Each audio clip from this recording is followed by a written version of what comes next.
Para os cargos do Poder Executivo, governos federal, estadual e municipal, e para o Senado, nosso sistema eleitoral é mais simples de entender. Ganha o mais votado na chamada eleição majoritária. No caso do Executivo, com possibilidade de 2 turnos. Já para os cargos de deputado federal ou estadual e de vereador, a situação é mais complicada, porque candidatos com menos votos que outros podem passar à frente e assumir a vaga. A eleição de 2002 é um bom exemplo de como funcionam as regras atuais. Na época, o candidato Enéas Carneiro, do PRONA de São Paulo, conseguiu uma votação recorde no país. Mais de 1,5 milhão de votos que garantiram a eleição dele e outros 5 candidatos do PRONA à Câmara Federal. Sendo que dos colegas que entraram com Enéas, um teve pouco mais de 18 mil votos, outro quase alcançou 700, mas os seguintes não atingiram 500 votos cada. Hoje, a base da eleição aos legislativos, exceto para o Senado, é o voto proporcional em lista aberta. As vagas conquistadas pelo partido ou pela coligação são ocupadas pelos candidatos mais votados até o número de cadeiras destinadas a cada sigla, a partir do coeficiente eleitoral. Além do Brasil, a Finlândia adota esse sistema. Como vimos, deputados, o voto proporcional pode levar a essa distorção. Ela é a mais adequada? O que pode ser feito para corrigir esse tipo de falha? O voto proporcional, eu acho ele é muito razoável, mas em países de dimensões menores. Utilizar esse sistema no Brasil, em que os estados, você pega Minas Gerais, que é o tamanho da França, acaba acarretando esse tipo de distorção. Se for para adotar esse sistema de voto proporcional, a minha tese é que deveríamos dividir os estados em circunscrições menores. Então dividiríamos, por exemplo, Minas Gerais em 10 regiões, ou mesmo mudar o sistema. Eu sou muito favorável ao sistema da lista, né? Eu acho que é preciso, o nosso voto é nominal, a gente vota no candidato, a gente privilegia a pessoa. E eu acho que tínhamos que privilegiar o partido, como é quase que no mundo inteiro. Nós do PT defendemos o voto proporcional. Agora é evidente que esse voto precisa de modificações, porque o contraditório do voto proporcional seria o voto distrital. O voto distrital é o voto do majoritário de um determinado distrito ou de uma determinada região. Se você aplica o voto distrital, você vai reforçar o caciquismo naquela determinada região. E o voto que for minoritário, ele não vale, ele é julgado fora.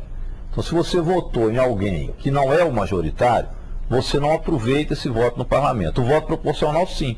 Mesmo que ele tenha sido minoritário, ele tem a representação proporcional do seu voto naquele determinado distrito. Por isso ele é mais democrático, no meu entender, do que o voto distrital.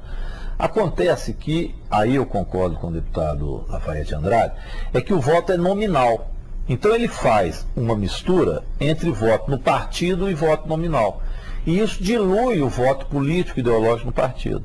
O que faz com que apareçam partidos políticos, são partidos para inglês ver. Então você pega várias letras, faz uma sopa de letras que apenas tem o intuito eleitoral. E que muitas vezes, aqueles que são os caciques desse partido vendem o direito de televisão, fazem coligações proporcionais, então desvaloriza o papel do partido. O correto era que o eleitor votasse no partido político e a partir do partido, aí ele escolhe um dos candidatos naquela lista. Então é o sistema do voto partidário numa lista que o partido fixa. A chamada lista fechada. Mas na minha ideia, a lista móvel, poderia o eleitor, na lista móvel, escolher aquele candidato. Mas você reforça o partido político. E querendo compartilhar com o raciocínio do deputado Rogério Correia, do deputado Lafayette Andrade, nos remete a um pensamento talvez que feche com aquilo que já foi colocado. Ou seja, os partidos políticos no Brasil não têm programas que são colocados para o eleitor para identificar o partido. Infelizmente não temos. Talvez o que tenha um pouco mais é o Partido dos Trabalhadores, mas que talvez na essência não siga aquela cartilha, os seus ideais. Então isso é que precisa ser transformado no primeiro plano. Vou escolher porque identifiquei com esse partido. Esse partido, eu tenho aqui o estatuto, é um partido que vai premiar a segurança, valorizar a educação, valorizar o trabalhador, ou seja, o eleitor deveria primeiro identificar com o partido. O que acontece hoje? Ele busca o candidato. Deputado Paulo Guedes, o senhor concorda? O senhor acredita que o eleitor brasileiro está preparado para o fortalecimento das estruturas partidárias?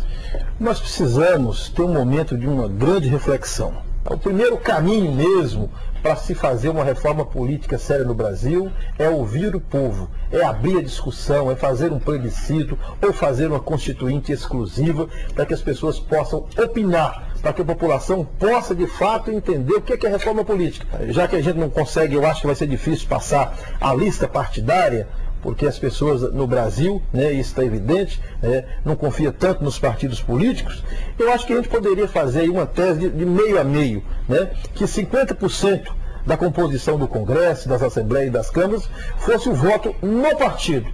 E os outros 50%, né, fosse o voto no candidato do partido numa lista, né, colocada pelo partido. E depois você somaria e fazia a proporcionalidade para compor.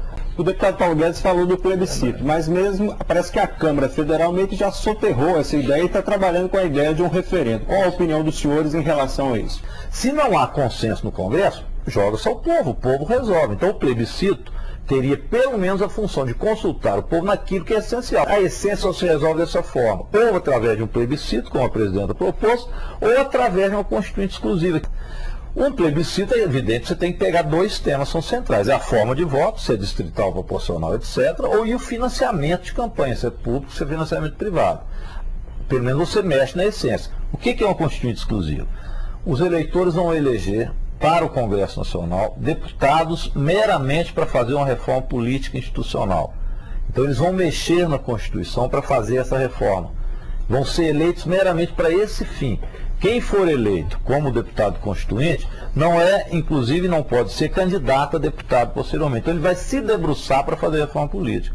Eu acho que é a única forma de fazê-lo. Agora, fica um outro problema. Quem vota para ter a constituinte exclusiva são os deputados que estão lá. Por isso que eu digo que é mais fácil fazer uma revolução. Ou pelo menos uma grande jornada para pressionar o Congresso Nacional. Os deputados que votarão, que escolherão qual será o próximo modelo, eles têm medo de mudar o modelo atual, porque no modelo atual sabe que pode ter chance boa de se reeleger. Se modificar, eu vou ser reeleito, eu não vou. Então é muito difícil. Então, qual que é a minha tese com referência a isso? Tem que mudar? Tem. Então tem que ser pontual. Primeiro ponto, vamos acabar com as coligações. Ok, não tem. Já é um ponto. Proporcionais. Nas eleições proporcionais. Então, com isso já morre aí 2/3 desses partidinhos que não existem. Já foi um ponto importante. Aí no segundo momento, vamos discutir, vai ter financiamento ou não.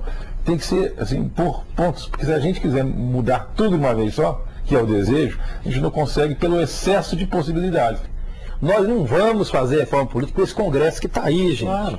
Com Sarney, com Renan Calheiros, né, com Paulo Maluf, com Jader Barbalho, com essa turma toda, não vai ter reforma. Essas pessoas estão no poder há 500 anos, eles enxugam de todos os governos. Né? Por isso que a presidenta Dilma tem dificuldade no Congresso, tem uma base grande, mas não é prova, porque são pessoas que vivem chantageando o governo. Como chantagearam o governo na época do Fernando Henrique, eles eram a base do Fernando Henrique. Jader Barbalho era líder, essa turma toda é a mesma. Então, se quer moralizar a política brasileira, é com reforma política e votar no partido. Porque se o partido meter uma lista lá, com Sarney, Renan e Delbrando Pascoal, o deputado da motosserra que matava, que estrangulava as pessoas, ele era eleito. Se for candidato lá no Acre, ele é reeleito de novo. Por quê? Porque ele tem um curral eleitoral que ele controla ali.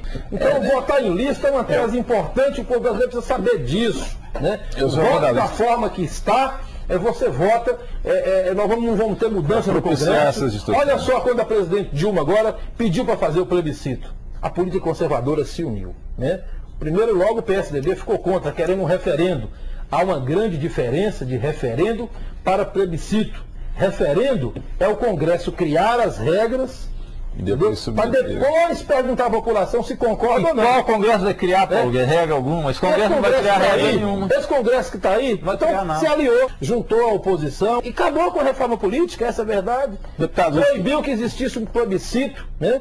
Agora estão falando em 2018, 2018 é outro Congresso. Ou seja, se a população não for para as ruas, né, defender a proposta com plebiscito já existindo, votar no partido, votar em lista, mudar as regras, mudar o sistema, nós nunca vamos mudar o Congresso, nós nunca vamos mudar a Assembleia e nós nunca vamos mudar as câmaras de vereadores.